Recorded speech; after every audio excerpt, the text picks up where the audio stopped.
7월 23일 성령 강림 후 제8주 주일을 위한 말씀 나눔을 시작하겠습니다. 오늘은 창세기 28장 10절부터 19절 말씀을 가지고 과연 여기 계시거늘 이라는 제목으로 말씀을 나누겠습니다. 창세기 읽어드리겠습니다. 야곱이 브엘세바에서 떠나 하란으로 향하여 가더니 한 곳에 이르러는 해가 진지라. 거기서 유숙하려고 그곳의 한 돌을 가져다가 베개로 삼고 거기 누워 자더니 꿈에 본즉 사닥다리가 땅 위에 서 있는데 그 꼭대기가 하늘에 닿았고 또 본즉 하나님의 사자들이 그 위에서 오르락 내리락 하고 또 본즉 여호와께서 그 위에 서서 이르시되 나는 여호와니 너희 조부 아브라함의 하나님이요 이삭의 하나님이라. 네가 누워있는 땅을 내가 너와 네 자손에게 주리니 네 자손이 땅의 티끌같이 되어 네가 서쪽과 동쪽과 북쪽과 남쪽으로 퍼져나갈지며 땅의 모든 족속이 너와 네 자손으로 말미암아 복을 받으리라. 내가 너와 함께 있어 네가 어디로 가든지 너를 지키며 너를 이끌어 이 땅으로 돌아오게 할지라. 내가 네게 허락한 것을 다 이루기까지 너를 떠나지 아니하리라 하신지라. 야곱이 잠이 깨어 이르되 여호와께서 과연 여기 계시거늘 내가 알지 못하였도다. 이에 두려워하여 이르되 두렵도다 이곳이요 이것은 다름 아닌 하나님의 집이요 이는 하늘의 문이로다 하고 야곱이 아침에 일찍이 일어나 베개로 삼았던 돌을 가져다가 기둥으로 세우고 그 위에 기름을 붓고 그곳 이름을 베델이라 하였더라. 이 성의 옛 이름은 루스더라. 아멘. 오늘은 야곱이 그가 살던 브엘사바를 떠나서 어머니 리브가의 고향인 하란으로 가는 여정 중에 베델이라는 지역에서 꿈에 하나님을 만난 이야기가 나옵니다. 묘하게 이 여정은 거꾸로 뒤집어 보면 아브라함이 내려온 여정으로 생각해 볼 수 있습니다. 하란이란 지역에서 아버지가 죽자 아브라함은 하나님의 명을 받아서 조카 롯과 남방 지역으로 하나님이 정하신 가나안 땅을 향하여 이동하여 최종적으로 도착한 곳이 지도에 보면 세겜이라고 표시되어 있는 부분입니다. 거기서 단을 쌓고 하나님께 예배를 드린 다음에 처음으로 정착한 곳, 세겜에서는 예배만 드렸고 처음으로 정착한 곳은 베델과 아이 사이라고 되어 있습니다. 그러니까 거의 베델과 가까운 위치라고 보시면 되겠죠. 근데 오늘 저희가 이 베델이란 지역을 정확하게 만나는 것이죠. 점차 아브라함은 남방 지역으로 이동을 합니다. 그래서 지금 지도에도 보듯이 헤브론, 브엘세바, 지도에 나와 있지 않은 브엘라에로이 이쪽 저쪽 오가면서 목축업을 하는 그들의 특성답게 그 지역에서 살았던 것입니다. 근데 여기서 축복권을 가지고 큰 분란이 일어났단 말이에요. 그래서 에서가 동생 야곱을 죽이려고까지 하니까 그의 어머니 리브가는 그가 자란 하란이라는 지역으로 야곱을 보내는 것입니다. 그래서 아브라함이 처음에 하란에서 출발해서 베델이라는 지역을 거쳐 이 남단 브엘세바 주변의 지역으로 내려온 것처럼 지금은 반대로 브엘세바 지역에서 야곱이 이 베델을 거쳐 다시 하란이라는 지역으로 올라가는 것이고 우리가 이전에 살펴본 아브라함이 그의 충신을 통해서 이삭의 아내가 될 사람을 구하기 위해서 보낸 길도 지금 야곱이 가는 그 길과 동일한 거죠. 낯선 장소로 향하는 길이었는데 야곱도 거의 비슷한 입장으로 지금 낯선 장소를 향해 가는 느낌으로 올라가고 있는 셈입니다. 오늘은 가장 중요하게 생각할 수 있는 게 이 베델이란 지역에서의 꿈 사건이죠. 그가 여정 중에 이제 잘 시간이 돼서 어느 숙소에 기거하는 것도 아니고 노상에서 잠을 자게 되는 꼴인 거죠.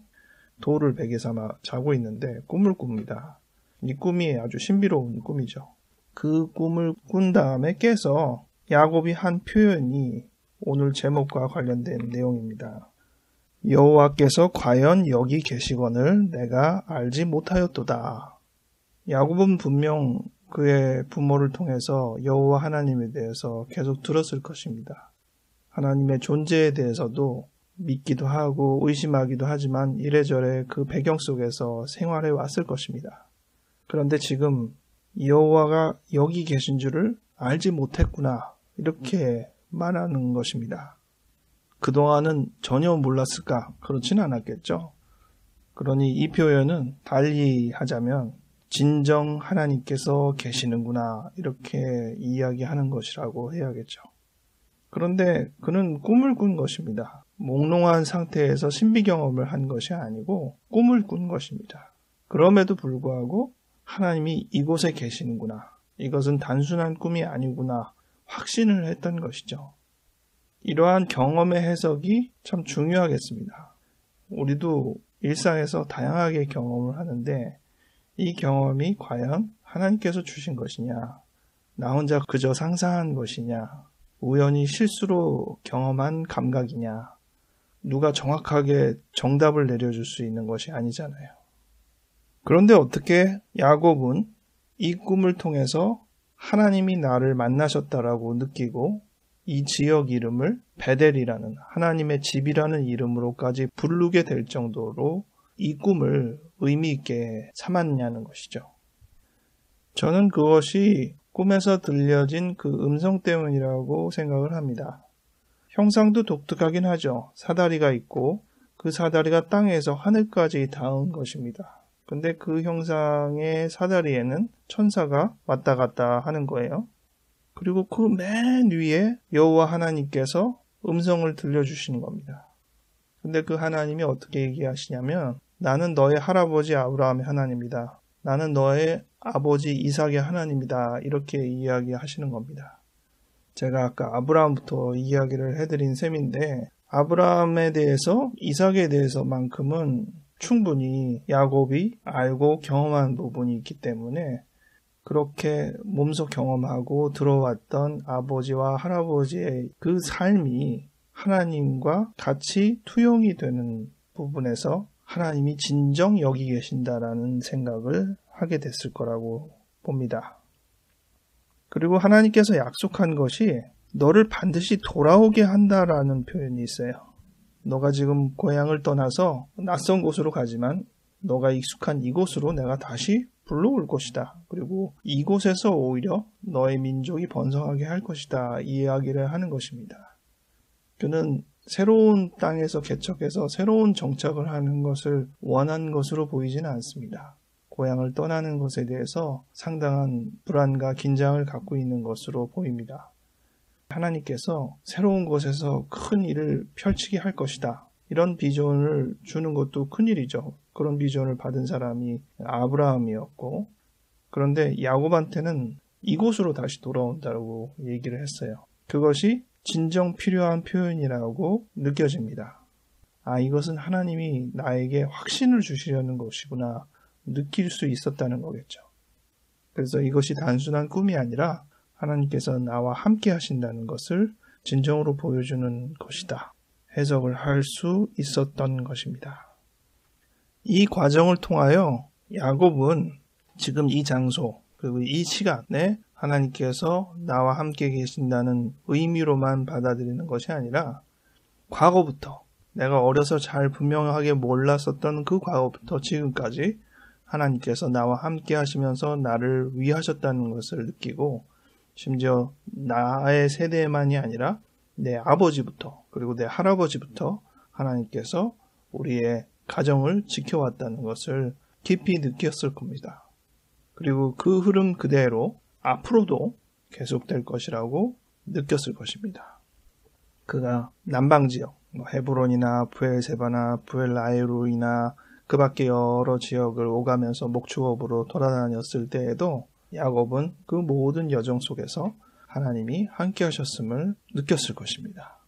그래서 지금 이곳 베델에서도 하나님이 나와 함께 하심을 느낄 것입니다.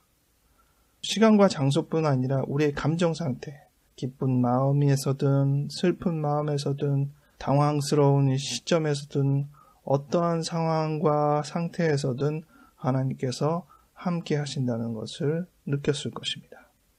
정말 놀라운 경험이라고 해야겠죠. 앞으로 든든한 뒷배가 될 만한 강렬한 경험을 했다고 볼 수 있겠습니다. 우리 모두가 그러한 경험을 원하죠. 어떤 식으로든 이러한 경험, 하나님이 살아계시다는 경험, 하나님이 언제 어디서나 나와 함께 계시다는 확신을 지켜낼 수 있는 경험이 필요합니다. 물론 이 자체가 하나님은 아니죠. 누구도 하나님을 직접 만나는 일은 없습니다. 여기서 약간의 갈등이 생기는데요. 우리가 모든 것을 실체로 접하지는 않거든요. 하지만 여러 가지를 통해서 실체를 확인할 수 있는 과정이 생깁니다. 예를 들어서 우리는 빛을 다 볼 수는 없습니다. 우리는 여전히 적외선과 자외선을 보지 못합니다. 하지만 그 존재를 이제는 과학에서 많이 이용할 정도로 이 실체를 경험하고 있습니다. 눈으로 보는 것만이 경험이 아니라는 것이죠. 우리가 그것들을 경험할 수 있는 그 과정을 통해서 실체를 경험하고 있습니다. 하나님도 그렇다는 것이죠. 하나님을 누구도 본 사람은 없지만 하나님이 우리에게 남겨주시는 많은 여정을 통해서 우리는 하나님의 실체를 깨닫고 알게 되는 것입니다. 철학에서는 그림자라는 표현을 쓰죠. 우리가 그림자를 보고 그림자의 실체를 다 안다고 말하는 것은 어불성설이 되지 않겠습니까?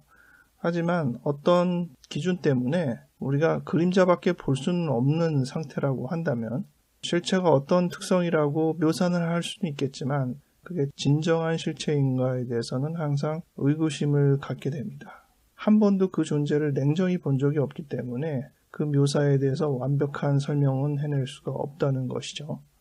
하나님이 그렇습니다. 우리는 하나님에 대해서 많은 그림자를 만납니다.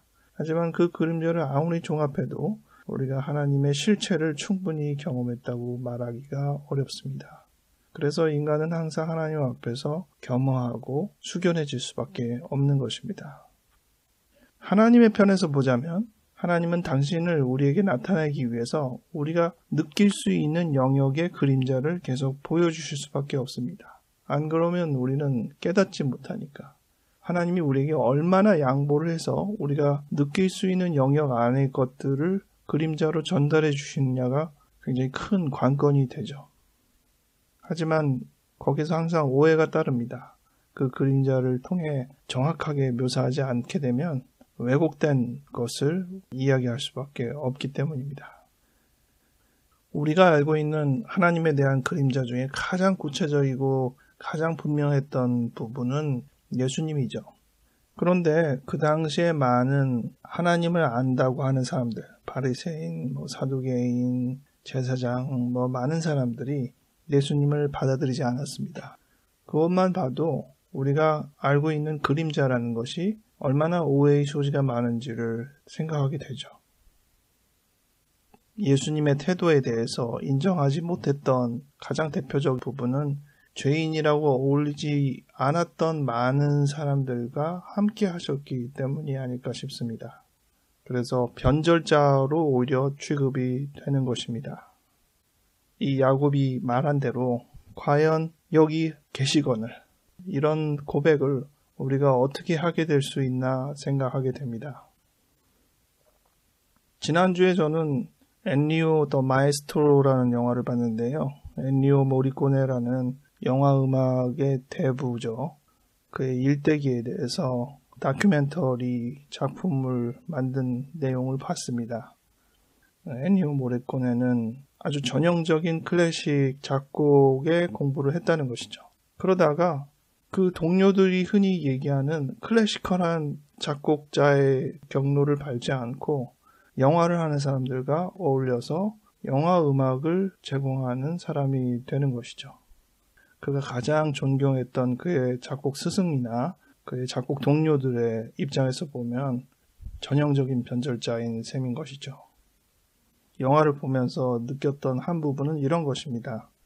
영화 감독이 영화를 보여주면 엔니오 모리코네는 그에 해당되는 음악을 제안을 해야 되는 것이죠. 그런데 하나를 제안하는 게 아니라 대여섯 개를 제안을 합니다. 샘플이죠. 이렇게 제안을 하고 영화 감독이 이 중에서 어떤 것을 원하는지를 선택할 수 있는 기회를 줘요. 흔히 얘기하는 클래식한 사람들은 그렇게 샘플을 여러 개 만들어가지고 어떤 것을 가장 마음에 들어 하세요 라고 할 게 없어요. 자기가 만들고 싶은 대로 하나를 만드는 것이죠. 여기서부터 벌써 이 협업의 개념이 다릅니다. 도도하고 클래시컬하게 위치하게 되면 점점 더 그 격차가 벌어지는데, 진정한 협업은 항상 거기에서 양보하고 줄다리기 하면서 또 어떻게 보면 유지하고 싶었던 어떤 본질을 많이 훼손하면서라도 만들어지는 게 협업적인 결과물이죠. 물론 클래식이 그런 식으로 안 한다는 뜻은 아닙니다. 상징을 여러분들한테 비유적으로 말씀드리는 것이죠. 야곱처럼 하나님이 과연 여기 계시거늘이라고 하는 이 고백, 우리들의 고백이 어떻게 나타나는 것이냐, 우리의 신비적인 감각이 발달해서 느낄 수 없는 것을 붙잡았던 것이냐, 생각해보면 하나님께서 우리에게 기회를 제공하신 것이라고 봐야 되는 것이죠. 하나님께서 우리에게 여러 샘플을 던져주시고 어떤 것이라도 나의 그림자를 느낄 수 있는 것이 있으면 좋겠다, 어떤 게 눈에 걸리니, 어떤 게 너의 귀에 들리니 라고 계속 제공해 주신 것이라는 생각이 듭니다. 그리고 우리는 그 중에서 어느 하나를 잡고 이게 하나님이군요 라고 말을 하는데, 하나님은 그럴 때 다행이다, 나를 발견해 줘서 동시에 그게 내 전부는 아니라는 것을 명심해라 이야기를 하셨을 것입니다. 우리는 하나님을 만났을 때 과연 하나님이 계시는구나, 과연 하나님이 나와 함께 하시는구나 생각하면서 동시에 우리가 그 틀 안에서 갇혀서 하나님의 실체를 제한하지 않는 것이 매우 중요하겠습니다. 그렇게만 한다면 어떤 식으로든 우리가 하나님을 감각하고 사유하고 발견할수록 좋은 일일 것입니다. 그것이 더 우리가 하나님과 가까워지고 하나님과 진정으로 하나 되는 길일 것입니다. 이러한 일이 가능한 것은 하나님이 우리를 당신의 형상대로 만들었기 때문입니다. 그 형상은 우리의 죄로 인해서 변질되고 흔적조차 보이지 않을 정도로 되었지만, 그럼에도 불구하고 우리는 분명 하나님의 형상을 닮은 존재라는 것입니다. 그렇기 때문에 우리가 하나님을 만날 수 있는 가장 중요한 그림자는 바로 인간입니다. 그래서 예수님이 그렇게 낮은 사람들과도 어울리셨던 것입니다. 고상한 곳에만 하나님의 이미지가 있는 것이 아니라 누구에게나 하나님의 형상이 담겨 있고 거기서 하나님의 이미지가 발견될 수 있다는 것입니다. 그것이 예수님께서 우리에게 알려주신 삶의 지침입니다. 우리가 그 지침을 생각하며 우리는 어떻게 하나님을 만나고 있는지를 돌아볼 수 있는 시간이 되기 바랍니다. 기도하겠습니다. 하나님 아버지, 조용한 가운데 묵상하며 하나님의 임재를 기다립니다. 하루의 삶 속에서 벌어지는 많은 일들 속에, 만나는 많은 사람들 속에 하나님의 형상을 발견하고 깨닫게 되기를 원합니다. 우리가 늘 우리의 삶 속에서 하나님을 마주하고 만나며 생활하고 있음을 깨달아 알게 하여 주시옵소서. 놀라운 깨달음을 통하여 야곱이 그 장소를 베델이라 부르며 하나님을 불렀던 것처럼 우리도 우리가 거하는 모든 곳에서 단을 쌓고 하나님을 부르며 그곳의 이름을 거룩하게 할 수 있는 사람이 되게 하여 주시옵소서. 감사드렸고 예수님의 이름으로 기도하였습니다. 아멘.